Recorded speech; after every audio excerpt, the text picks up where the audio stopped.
प्रवचन 26 जुलै. श्रीराम जय राम जय जय राम, श्रीराम जय राम जय जय राम, श्रीराम जय राम जय जय राम, श्रीराम जय राम जय जय राम. साधन चतुष्टय. कोणतीही इमारत बांधत असताना अगोदर तिचा पाया जसा घालावा लागतो त्याप्रमाणे परमार्थ साधण्यासाठी अगोदर साधनांचा पाया घालावा लागतो. शास्त्रानं 4 प्रकारची साधनं सांगितलेली आहेत. प्रथम, नित्यानित्य वस्तू विवेक करावा. अनित्य जो विषय त्याच्या बाबतीत आपण उदास व्हावं आणि नित्य जो भगवंत त्याच्याकडे लक्ष द्यावं. नंतर या जगातल्या किंवा स्वर्गातल्या भोगाची वासना नाहीशी करावी. हे दुसरं साधन आहे. आपलं मन बाह्य विषयांकडे धाव घेतं, तिथून त्याला खेचून आणावं आणि भगवंताकडे लावावं.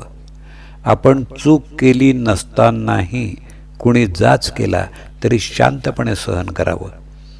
गुरुच्या सांगण्यावर विश्वास ठेवावा. हर्ष विषयात न मानता संतोषानं राहावं. हे तिसरं साधन. आणि शेवटी भगवंताच्या भेटीची किंवा सद्गुरूच्या भेटीची खरी तळमळ लागावी. ही सर्व साधन सामग्री असेल तर साधकाला ब्रह्मदर्शन घडेल. ब्रह्मदर्शन होण्यासाठी कडकडीत वैराग्य असावं लागतं. पैशाचा लोभ पूर्णपणे गेला पाहिजे. मनामधली कामवासना पूर्णपणे गेली पाहिजे. मोहाला बळी पडता कामा नये. नुसता प्रपंच चांगला करणं हे काही मनुष्य जन्माचं ध्येय नव्हे.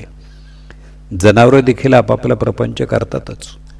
मनुष्यानं भगवंताची उपासना करून त्याची प्राप्ती करून घेतली पाहिजे, तरच प्रपंचातल्या कष्टांचं सार्थक होतं. सध्याच्या परिस्थितीमध्ये उपासना करायला नामासारखा सोपा उपाय नाही. खरोखर भगवंताच्या नामामध्ये फार मोठं सामर्थ्य साठवलेलं आहे. त्याचं नाम घेऊन जो जगात वावरेल त्याला व्यवहारामध्ये नेहमीच यश येईल असं नाही, परंतु भगवंत त्याची लाज राखेल यात मात्र शंका नाही. प्रपंचातलं यश आणि अपयश या तात्पुरत्या गोष्टी आहेत. भगवंताच्या अनुसंधानाला खरं महत्त्व आहे. रामाच्या इच्छेनंच आपल्याला सुखदुःख भोगावं लागतं, पण हे आपल्याला सगळ्यात शेवटी आठवतं. म्हणून सुखदुःख बाधतं. म्हणून आपण सुरुवातीपासूनच रामाची इच्छा लक्षात ठेवून वागू. यासाठी त्याच्या नामाची गरज आहे. प्रपंचाची तऱ्हा अशी असते की आज सुख झालं म्हणून जरा बरं वाटलं की लगेच उद्या दुःखाचं ताट पुढं वाढून ठेवलेलं असतं. म्हणून एका डोळ्यात सुखाचे अश्रू तर दुसऱ्या डोळ्यात दुःखाचे अश्रू ठेवून माणसानं प्रपंचात वागावं. प्रत्येक गोष्ट भगवंताच्या इच्छेनेच जर घडते तर एकीचं सुख आणि दुसरीचं दुःख का मानावं.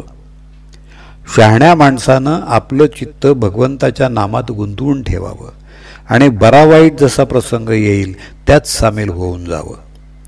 जो नाम घेईल त्याच्या मागं राम उभा आहे. नाम घेणाऱ्याचं राम कल्याण करतो. एवढं माझं सांगणं शेवटपर्यंत विसरू नका.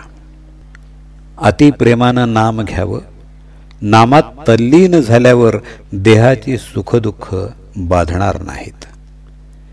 जानकी जीवन स्मरण जय जय राम.